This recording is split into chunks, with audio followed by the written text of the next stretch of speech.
estar siempre, estás por ingresar a la audiencia del financista, amigo de un juez, un financista narco. ¿Cómo es esa historia? Porque me titulan esto los chicos de producción. Te escuchamos, bienvenido, buenos días, gracias. ¿Qué tal, Luis? Buen día. Saludos a vos, a todo el equipo, a la audiencia que nos escucha en cada rincón de la provincia. Alejandro Ferlazo, en su alegato de clausura del juicio, hoy hablan las defensas y en poquitos días tendremos la sentencia de parte de los jueces. ¿Qué es lo que planteó el fiscal Alejandro Ferlazo, un fiscal rosarino, en un juicio contra los hermanos Asum, con Z, Yalil y Sharif Asum? A ver, trato de resumirlo rápido para que se entienda, porque tiene mucho que ver con la historia reciente de Rosario, con la historia violenta y con la historia de la economía también de Rosario vinculada al narcotráfico. Los hermanos Sharif y Yalil Asum tenían algún recorrido. Quienes preguntan y conocen el mundo del delito económico en Rosario te pueden decir que los hermanos Asum tenían algún recorrido ya vinculado a préstamos usurarios. Eran prestamistas, para que se entienda rápidamente.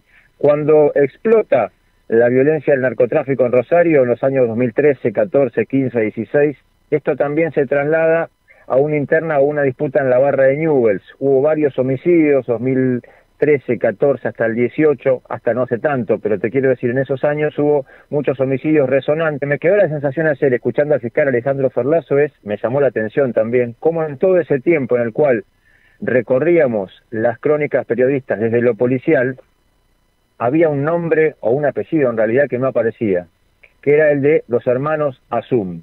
Ahora te explico por qué.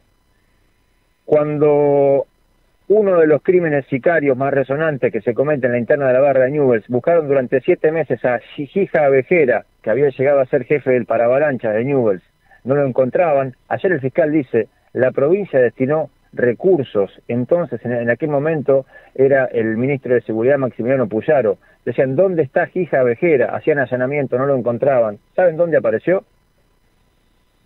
A ver, ¿dónde apareció?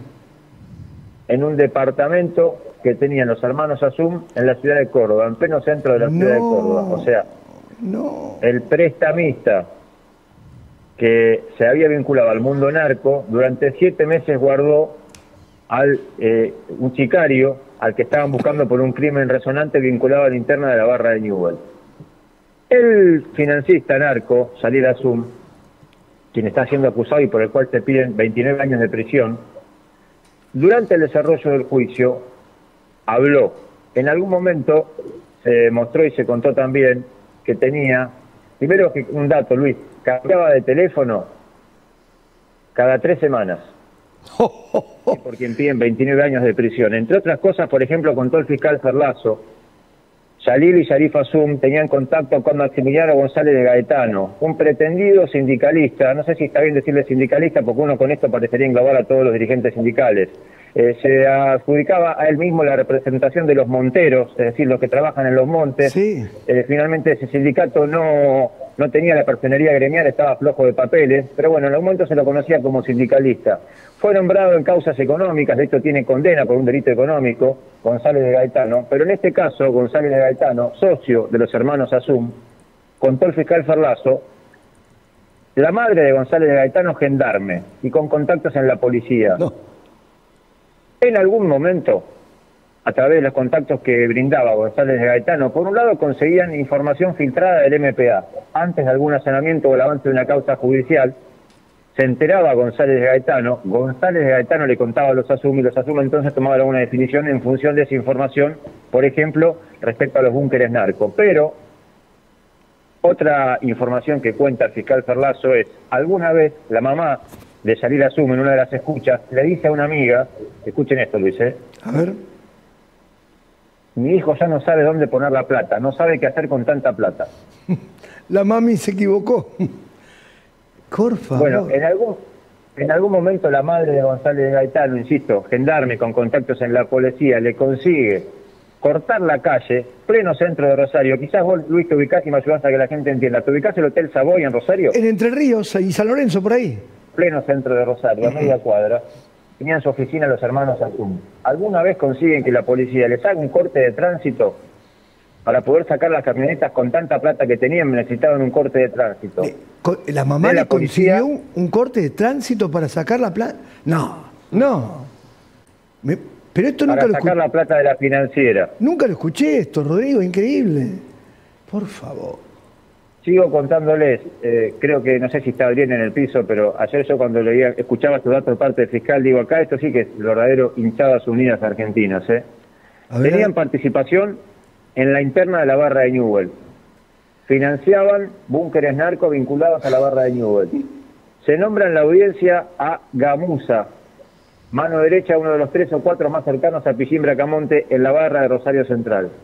Gamuza tenía la función en la banda, porque era grandote, de llevar y traer los bolsos con plata narco de la financiera de Gustavo Shanahan, que también está relacionada con esta causa. Pero además, la banda tenía varios departamentos, para hacer el lavado de dinero compraban propiedades. Las propiedades eran puestas a nombres de integrantes de la barra de Newell. ¿Y saben quién las administraba esas propiedades? Esto de los clubes. Un pakistaní, que es uno de los capos de la barra de Platense. ¿Un qué? Un pakistaní, un ciudadano nacido en Pakistán, que es uno de los capos de la barra de Platense, administra propiedades en Buenos Aires que compra un financista narco de Rosario vinculado con los monos. Yo creo que si buscás armar una historia así para Netflix, ¿pero de qué estamos hablando? ¿De millones? ¿Millones y millones? Millones y millones, un montón de propiedades. Además, los Asum, en algún momento en pandemia, se dedicaron a préstamos usurarios a gente que permanecía en el veraz, o sea, gente que no tenía forma de sacar un crédito por vía legal, accedía a los hermanos Asum, que te daba el préstamo, y cuando te daban el préstamo te decían, si te atrasás en la cuota, van los pibes de la cancha a hablar con vos. Pero era tanto el apetito que ni siquiera en pandemia pararon y buscaron una opción distinta. Es decir, no había que parar y seguían. Por favor, lo que... En 2020, 2021, también en pandemia, montaron una plataforma de juego ilegal, juego clandestino. La plataforma se llamaba Turquía VIP. Oh, le pusieron un nombre como para Turquía VIP. Bueno, y estos tipos... Te digo más, Luis, sigo contando la información que brindó ayer el fiscal Alejandro Ferlazo. En una escucha, uno entre los hermanos Asum, Salil, le dice a su hermano Sharif, esta tarde jugó al tenis con un juez muy piola, vamos a ver si hablamos. Bueno, eso es triste. Eso es triste y muestra una cara. Luis. Salil Asum le cuenta a su hermano Sharif Asum que se tenía que encontrar con un juez federal que le iba a conseguir un aparatito que se pone en el teléfono, así lo decía en la escucha, para evitar que te intervengan las llamadas. No me vas a decir que empieza con B larga, porque el único juez federal que podía haber hecho eso, esto lo digo yo. Quiero ser prudente, sí, ser prudente porque no se dijo el nombre del juez y el fiscal no pudo determinar todavía qué juez federal es. ¿Es un juez federal rosarino? Sí. Me lo imagino. Lo otro, en algún momento Salil Asum tenía reuniones en Puerto Madero, lo detectaba la ubicación de antenas de su teléfono, en la que se reunió, todavía no pudo determinar el fiscal de quién hablamos, con un diputado nacional. Ya pensamos complicar. No, tenemos en línea al futuro, quizás futuro embajador de Argentina en los Estados Unidos, Gerardo Huerten, que está acompañando al presidente electo en esta gira. Gerardo, ¿qué tal? Muy buenas noches. Feynman le habla. ¿Cómo le va? ¿Qué tal? Buenas noches, Feynman. ¿Cómo anda? ¿Cómo anda? ¿Bien? Primero preguntarle cómo está la gira hasta ahora, qué es lo que han hecho. Creo que hay dos cosas que son importantes. Obviamente la visita espiritual del presidente electo, después el almuerzo con Clinton. Está Bill Clinton. Bill Clinton, el expresidente de los Estados Unidos, era un amante de la infancia quien dijo le gustaban jóvenes. Ustedes tienen que empezar a cambiar las palabras, por favor. Y también asistió Chris Todd, digamos que es el asesor principal para América Latina del presidente Biden, y tuvimos una reunión en la cual el presidente electo se lució, de alguna manera presentando sus ideas, su plan y la manera como estaba viendo para poder encaminar definitivamente a la Argentina. A ver, el título Gracias, igualmente. de lo que estamos leyendo en Suma Política es: reabrieron en Rosario una causa penal extrañamente archivada y que tiene como imputado al canciller Wertheim. Una investigación por una defraudación que tiene como imputado al canciller argentino volvió a estar activa en Rosario luego de haber sido misteriosamente enviada al archivo sin ningún fundamento. La verdad que esta situación tiene muchísimos episodios y no es muy fácil de contar. El argentino se encuentra procesado por vinculación a acciones terroristas en Venezuela. Las declaraciones y acciones realizadas por el gobierno argentino, utilizando a los familiares del procesado, así como la resolución judicial tomada por la Cámara Federal de Mendoza, dejan clara la complicidad de las autoridades de esa nación en los planes subversivos que buscan atacar por cualquier vía al Estado venezolano. Cada vez que agarran a un terrorista, a un militar activo de los Estados Unidos, a un miembro de la inteligencia de países europeos, de España, ¿te acuerdas? Del CNI. A un gendarme argentino, qué casualidad, venía a visitar a una novia venezolana. Política y Paz decía, mire, ese personaje vino a hacer un plan para sacar a la gente de la embajada. Resulta que sacó el primero, pero no hizo nada. Iba a ser, lo dijeron los más altos voceros del gobierno de Milei. Les dio, esto lo digo a título personal, tratamiento de locos. No cayó en esa trampa, no miró ese trapo rojo. Cuando este señor Martínez Motola sale de la embajada, perdón, ¿qué está diciendo? Entre comillas, de lo que fue la embajada, está desmoronando. Han bajado los dos diplomáticos de sus autos, han ingresado a la representación diplomática y los autos han sido guardados en la cochera.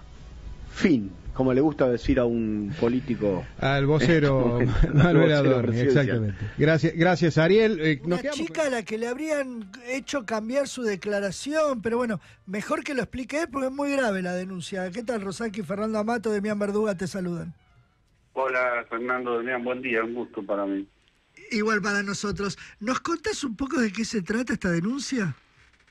Mirá, brevemente sería, en Córdoba se investigó una causa de denuncia de abuso sexual, de incesto de un padre a una hija. Sí. En este caso, un abuso que transcurrió durante 4 años, desde que la nena tenía 6 hasta que tenía 10. Ajá. Con todo tipo de atropellos sexuales de parte de su padre.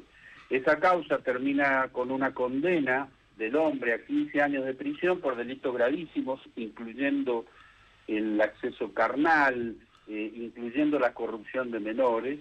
Y Varona y la senadora Lozada, dentro de una campaña que están haciendo muy particular, muy rara, de defensa de pedófilos, organiza un evento en el Senado de la Nación y lleva a la víctima y la llevan con un papel que se le entregó donde ella dice que era mentira la denuncia, que ella había denunciado porque el padre se enojó que lavó mal los platos. ¿La sociedad anónima es toda de Ritondo?